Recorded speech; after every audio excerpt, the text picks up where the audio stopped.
Hey guys, so today we are going to start admission of a partner. इससे पहले वाली video में मैंने आपको पढ़ाया था कि आपको प्रॉफिट शेयरिंग रेशो किस तरह निकालना है। उसे निकालने के बाद और सेक्रीफाइसिंग कैलकुलेट करने के बाद फिर हम क्वेश्चन करना शुरू करते हैं। क्वेश्चन बिगिन करते टाइम सबसे पहला अकाउंट जो बनाया जाता है दैट इज रीवैल्यूएशन अकाउंट।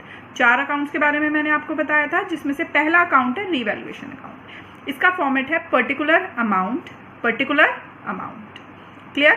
आप इस पर्टिकुलर्स में आपको दोनों तरफ क्या चीज़ें लिखनी है वो हम डिस्कस करेंगे। जैसे हम P&L अकाउंट बनाते थे ठीक उसी तरह से रीवैल्यूएशन अकाउंट बनाया जाता है। यानी जितनी भी डिक्रीज इन एसेट्स होती हैं वो इधर की तरफ आती हैं और जितनी भी इंक्रीज इन एसेट होती हैं वो इधर की तरफ आती हैं। ऑन द कॉन्ट्ररी इधर की तरफ आता है इंक्रीज इन लायबिलिटी और इधर की तरफ आता है डिक्रीज इन लायबिलिटी। यहाँ हमें ये समझ लेना ज़रूरी है कि आखिर ये इंक्रीज और डिक्रीज इन लायबिलिटीज़ क्या हैं। तो जैसे आप इधर लिखेंगे to depreciation on machinery, building या जो भी है वो इधर आ जाएगा। अब इंक्रीज इन लायबिलिटी की बात करूं तो क्या होगा? इंक्रीज इन लायबिलिटी का मतलब है जब कोई लायबिलिटी बढ़ रही है, ठीक है। तो टू बैड डेब्ट्स, जिसे आप न्यू रिजर्व के नाम से भी जानते हैं। यानी कोई न्यू रिजर्व होगी, बैड डेब्ट्स इंक्रीज हो रहे होंगे तब इधर आ जाएंगे, क्योंकि that is increase in liability. Depreciate होने का मतलब है कम होना, तो जब कोई मशीनरी डेप्रिसिएट होगी तो वो इधर आ जाएगी डेप्रिसिएशन ऑन मशीनरी के नाम से। नाउ अब इधर क्या आएगा? इधर आएगा बाय एप्रिसिएशन ऑन एसेट। यानी अगर एसेट का एग्जाम्पल लें तो आप कह सकते हैं बिल्डिंग। यानी कोई बिल्डिंग अगर आपकी बढ़ गई है तो वो अमाउंट आप इधर लिख लेंगे बाय एप्रिसिएशन ऑन एसेट के नाम से, या फिर बाय बैड डेब्ट्स रिकवरी। कोई बैड डेब्ट्स रिकवर हो गए तो वो इधर की तरफ चले जाएंगे। वेयर एज अगर कोई एसेट लिखने से रह गई है,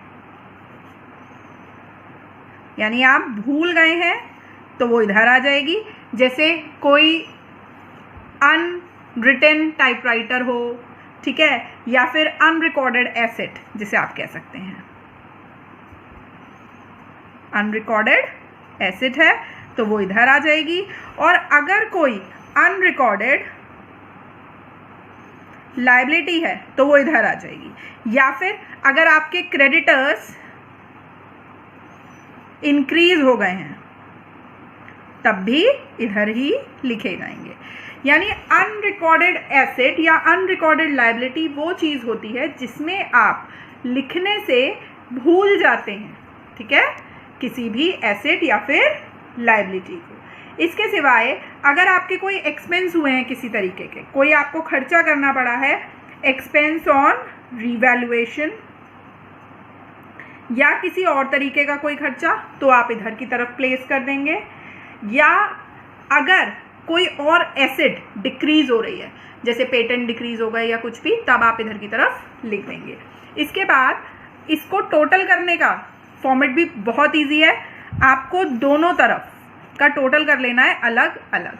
मान लेते हैं कि हमारा इधर वाली साइड का जो टोटल है वो निकल के आता है 200 और इधर वाली जो साइड है उधर का टोटल निकल के आता है 800, ठीक है। तो दोनों में से जो भी बड़ा होता है उसे ही हम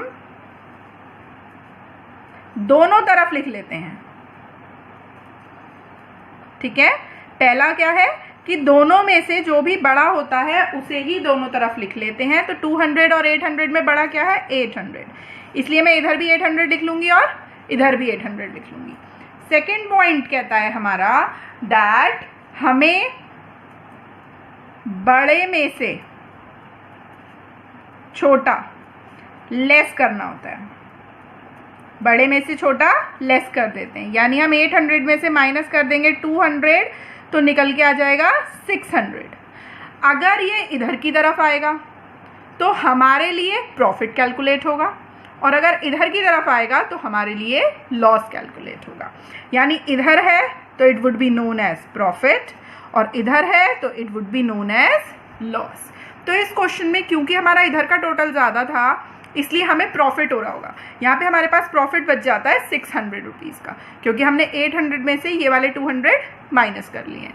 अब माइनस करने के बाद जब हमें प्रॉफिट बचता है 200, तो हम यहाँ लिखेंगे 2 P&L transferred to capital account.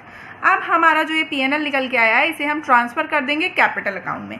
Suppose हमारे दो पार्टनर हैं A और B, जिनका रेशो है 3:2।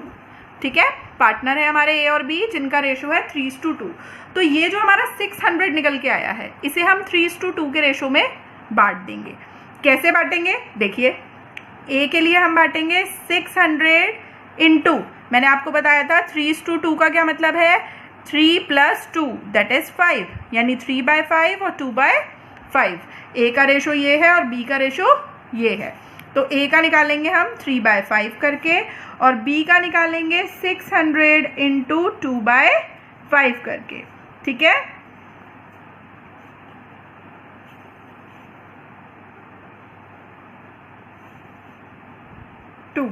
ये आ गया आपका 360 और ये आ गया आपका 240।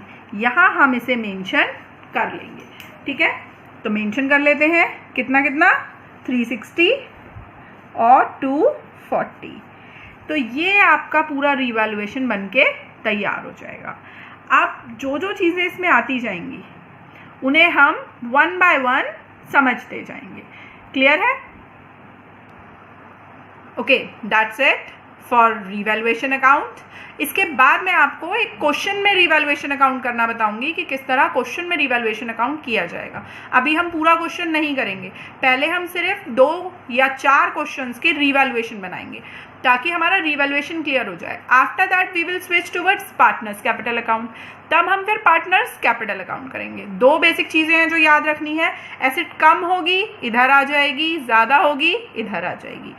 तो इसका ऑपोजिट लायबिलिटीज़ के साथ होगा, लायबिलिटी ज़्यादा होगी इधर आ जाएगी, कम होगी इधर आ जाएगी। और बेसिक जो चीज़ें होती हैं वो क्या है, डेप्रिसिएशन और appreciation on asset, bad debts जो न्यू रिजर्व है या फिर बैड डेब्ट्स की रिकवरी। कभी कभी ऐसा भी हो जाता है कि डेटर्स जो है वो हमें जो बैड डेब्ट्स हो गए थे लास्ट ईयर उन्होंने अब पैसे दे दिए हैं, तो वो कहलाता है हमारा बैड डेब्ट्स रिकवरी। कभी कभी ऐसा होता है कोई एसेट या लायबिलिटी लिखने से रह गई तो वो अनरिकॉर्डेड एसेट या फिर अनरिकॉर्डेड लायबिलिटी के नाम से लिखी जाती है। अगर क्रेडिटर इंक्रीज हो रहे हैं तो इधर आएंगे, डेटर्स इंक्रीज होंगे तो इधर जाएंगे। क्लियर है? एक्सपेंस अगर कोई गिवन है तो आप लिख देंगे, वरना नेसेसरी नहीं है। इनमें से जो भी चीज़ गिवन है सिर्फ वही लिखनी है, बाकी नहीं लिखनी है। बैलेंसिंग करने का तरीका बिल्कुल वही है जो आप 11th से करते आ रहे हैं। हर एक अकाउंट में दोनों तरफ का टोटल लगाइए अलग अलग, फिर जो भी बड़ा हो उसे दोनों तरफ लिख दीजिए, फिर बड़े वाले में से छोटा वाला माइनस करके बैलेंस निकल आता है। बस यहाँ पर जो हमें करना था वो ये था, ये वाला पोर्शन जिसमें A और B जो 2 पार्टनर थे उनके रेशो में हमें उसे बांटना था। तो रेशो था 3:2। अगर यहाँ पे 4:1 होता, 6:8 होता, तो जो भी रेशो होता हम उसी में बांट देते। और बांटने का तरीका ये है जो मैंने आपको कल सिखाया था। क्या सिखाया था? 600 इंटू 3/5 और 600 इंटू 2/5। अगर आप इन दोनों का टोटल करेंगे तो आप देखेंगे टोटल 600 ही आ रहा है। ठीक है? If you like my video please hit a like. Thank you.